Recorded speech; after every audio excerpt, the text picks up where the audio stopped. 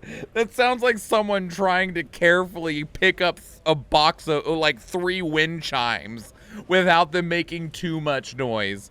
Have you ever tried to hang wind chimes in your house before or outside on the porch? Ding, ding, ding, ding, ding, ding, ding. Like they're the most loud, obnoxious things ever. Wow. That's really good. You're psychotic. Oh my god. I've received a direct message from some creep threatening to dox me. I'm not sure how to respond. I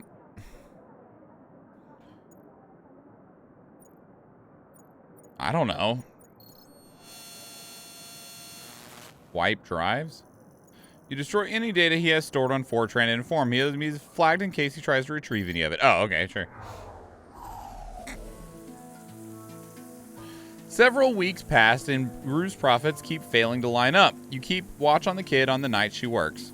Sure enough, you're able to capture several instances of her slurping cash from the till when Rue is busy. You compile the footage and send it to him. I don't need to see that, Archie. What did you mean? I mean, I don't need to see videos of it. It's not that I don't trust you. Of course I trust you, Nugget. It's just, she's in a much worse situation than I am. I have a roof, I have food, I have a family. He stalls on that last bit. I can weather this when she has to weather a lot worse. I'll talk to her. You spy the kid as she enters a convenience store in West Shenpilar. You draw her to a kiosk as soon as she leaves the shop. Hey. Hey. She opens a packet of fruity cubes she just bought and throws a couple in her mouth. She chews and swallows. What's up? We need to talk. She stiffens up. About what? You're stealing. You think he's your friend? But he's not. You're just a tool. He's using you like how he's trying to use me. He's no different to everyone else. He makes you think he's all nice and sweet. He draws you in, and then... Tears start to well in her eyes. And then... I'm not gonna let that happen. I'm getting what I'm I can, nice and sweet. Then I'm getting out. Are you? He means no harm. Bitches. The kid grimaces. Whatever. I'm safer on my own. What exactly can we do? You can start by helping me find somewhere where I don't have to sleep with one eye open. And then? And then I'll get to sleep. You're like a robot or something, so you don't know what it feels like to be starving and tired all the time. All I can do each day is try to make it to the end of it. That's all I have energy for. My concerns are not dying from the cold or getting attacked, not what I'll be doing next week or next month. If I don't focus on the now, I might not get to the then. Work together.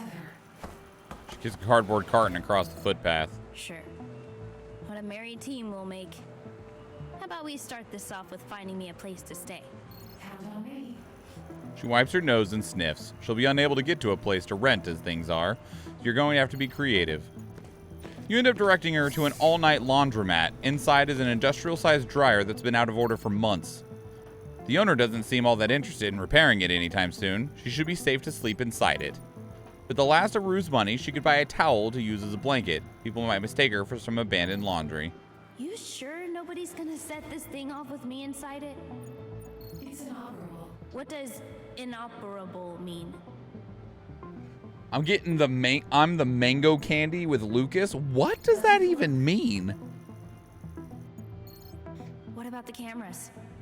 Aren't they going to report me? Not with me here. Okay.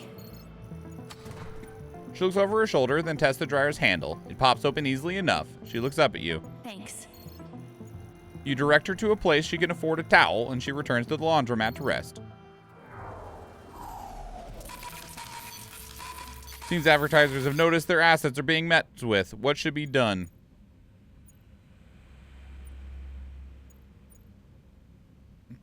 Oh, I don't give a shit. Fuck that.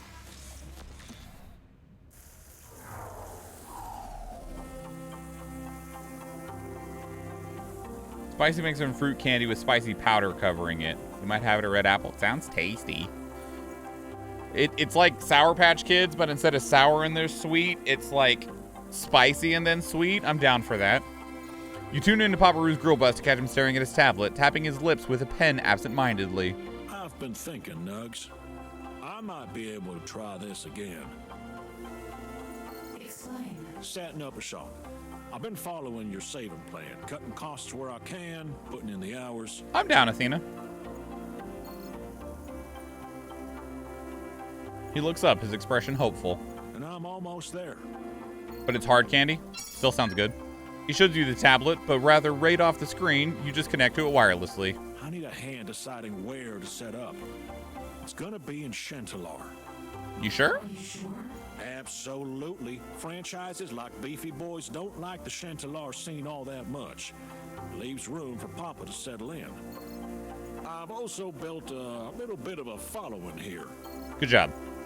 He gestures enthusiastically out of the courtyard. It's densely populated with people, many of which are customers. One has even managed to fall asleep in his order. Oh. Who turns back to you with a grin. What I need is some legal advice. Okay. Contracts, Nugget. I'm talking leases. Property in Chantelar is a little different than anywhere else. Chantelar property. You can never really know who owns a property in Chantelar. There are layers, horizontal and vertical. From the name on the deed to the shell corporation behind them, everything is parceled up in a tangled web. Was Lucas a thing in Oklahoma? No. It was not. Not that I'm aware of. Amazing. I'll pass on the ones I'm looking at. You let me know which seems best. He uploads an array of documents, which you're able to parse into legal, mostly legal, and definitely not. Hey, Ark. I have a favor to ask you. Can you delete footage of the past 15 minutes from the Bright Street local security cam? Bright Street Local, the family-owned chain of local convenience stores, can be found throughout Chantelar and Zanji, offering essential groceries at great prices. This one is on Bright Street, a mass of neon lights masquerading as a road. Why? She doesn't answer. Rather, she looks over her shoulder and scurries off down a side alley. Excuse me, Ark. Can I trust you with something personal? You didn't try lots of tasty. There wasn't many things to try in Oklahoma. He's probably better off having not tried Lucas. Why? I know it's unprofessional, but I don't feel like I can ask anyone else. I'm a little embarrassed, to be perfectly honest. He looks at his feet for a while. I want to take Christian on a date. A proper one, not just drinks at a tea house. You didn't go to a tea house. You went to a music place. Well, don't misunderstand me. Those things have been lovely. We've talked ideology and philosophy, things that are very important to me.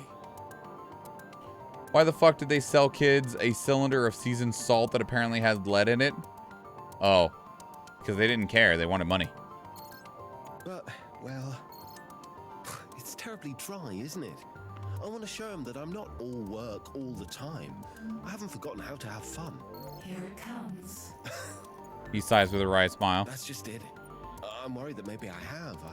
I haven't been on a date in, well, years. I don't know what I'm doing. I was thinking, maybe you could help me plan one? You know, run a test flight? Help me get back into the swing of things.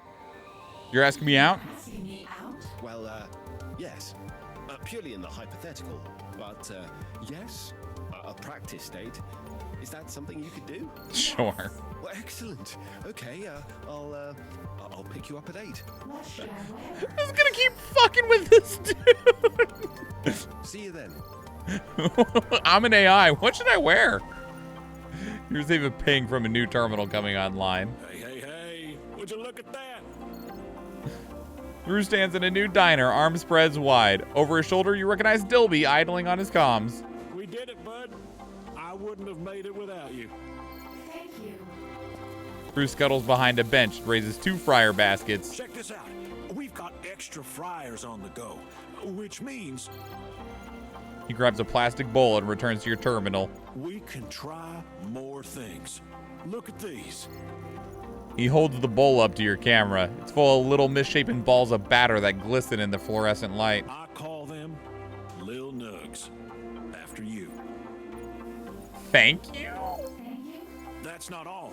Dilby's going to be here on the regular, and he's got a mate who's joining the team next week. Rue's practically bouncing. Which means I get to see my boy properly again. We might actually have something stable here. Thanks to you. He wipes the corner of his eye, then gives you a thumbs up. Better get to it then. Grand opening and all that. Good luck. Rue returns to the grill as Dolby switches the door sign to open. As for you, you have the rest of the city to attend to. Dilby's got a family. Immediately goes back to Rue. I know that there's like a freaking trail that we're going along and it random rolls into different spots on this course, but it's done this like 3 times. Of like, you leave them to it and you go somewhere else, and then immediately it feeds us back into it. Should we close down for the weekend? You just opened, buddy. You shouldn't. You just opened. You shouldn't close down for a weekend. Alert, Zanyi Concourse surveillance failure. System was disarmed by an external party. Restore functionality. You managed to reverse the hack job, but you were unable to trace it back to anyone. It feels like I'm about to collapse from thirst. Are there any cafes nearby that would let me in for some water? The Black Cat. The Black Cat. The Black Cat proves to be lucky in the end. The owner kindly offers the kid a drink and lets her stay out of the sun for a while. The Black Cat is a cozy cafe full of irregular armchairs and odd-looking lamps. Too kitsch for the likes of Canopy. It's a local icon in Chantelar. Right? Well, and I was also thinking, I was like, Velvet sounds like you're trying to be professional and suave and so high class. And somebody who names their place the Black Cat.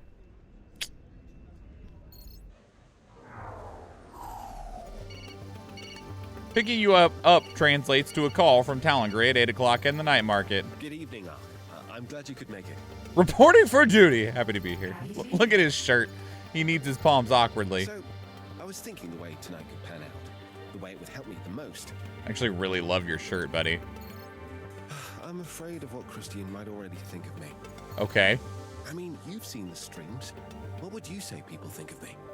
Kind of stiff. Kinda stiff. Exactly my point.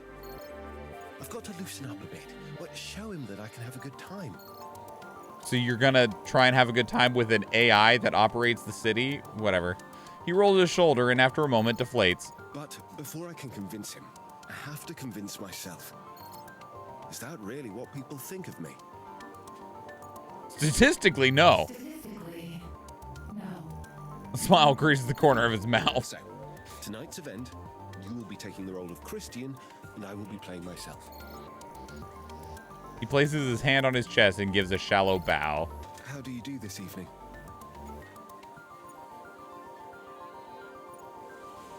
We're supposed to play our role. Talengrad's eyes widen considerably. Oh, no.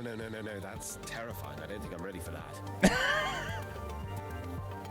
Face your fear. With all due respect, I'd rather that voice remain his and his alone. I understand. I appreciate that. Thank you. He gathers himself. Shall we have dinner? Well, I have a place picked out. Have you been to Acer's before? Yes, he has. Acer's restaurant has a bold take on the dining experience. The hydroponics, algae farm, and meat vats are built right into the restaurant, and your meals are cooked in front of you at your table. You really get to see how the sausage is made. Sounds delightful. Talengray beams. He navigates through the night market until he comes to a setup of tables under a metal overhang. Table for 2, please. The waiter directs him to a small bistro-style table with 2 stools. Talengray takes a seat. So, Come here often? Talengray chuckles. No, actually, I picked this place out on a recommendation. I don't make it to the market as often as I would like. Pretty busy then? Yes, there's a lot going on at the moment, as I'm sure you know. But I'm doing my best to stay on top of it. What about you? How have you been? Good. That's a relief, especially given the stress of your job. I think you're doing really well. Thank you. The waiter arrives, notepad in hand. Talengray scoops up the menu. Oh, sorry. Give me 2 secs. As I scan the display rapidly. I'll have the sea basket, please, and some rice sticks to share.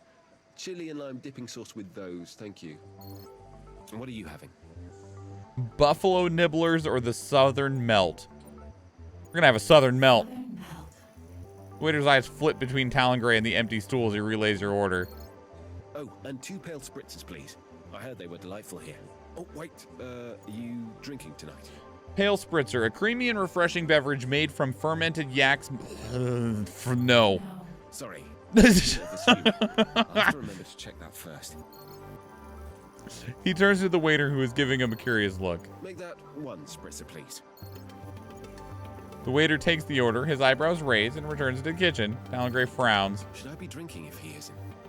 Is that awkward? What if I get tipsy? Don't order for me unless I tell you what I want, fool. How dare. It's fine. You're right. I'm here to loosen up. Don't be a stick in the mud. It's not like we're doing eyedroppers or anything. The fuck is an eyedropper? Seems to relax a little. For swirling his water for a bit, he pauses. This is something that stumps me. That. I'm never sure what to say in these gaps. I'm not quite at that point of being comfortable with silence yet. Both of these are fine options. You're at a food place. Ask about food. How topical. I suppose it would be good to know what kind of things he likes. Yeah. I know my way around a kitchen, so maybe there's room for something there. Yeah, absolutely is then. His eyes drift. I'm getting ahead of myself. But depending on how things go, he may not want to see me again after this. Yeah, can't think like that. Talon Gray fails to stifle a nervous laugh. He brightens up as a thought hits him. There's this cocktail bar in Janier Concourse that does liquor roulette. It's such fun. They add a sensory dampener to the drinks, so they appear colorless and you can't smell or taste them until you swallow. Then... He makes a gesture as if his fingers were blooming out from his mouth. It hits you like a wave. Your whole mouth is full of it. It's magnificent. They can put any mix of flavors in and you won't know what you've got until you try it. The best part is, they'll slip in a bonus shot of Naga pepper sauce, but won't tell you which one it is. That's the roulette part. I'll save it for the sequel, assuming we get that far. The waiter returns with your food. He pauses for a moment before hesitantly placing your order on the empty side of the table. Thank you kindly. The waiter acknowledges and leaves, looking back over his shoulder as he does so. And thank you for playing along. Don't worry about this. He gestures to the food. I've got you covered. I got a credit card. He sits back, looking thoughtful. Is that too much? I mean, I will cover the meal, of course, but he's saying so, ostentatious? You wait till the end. Yeah.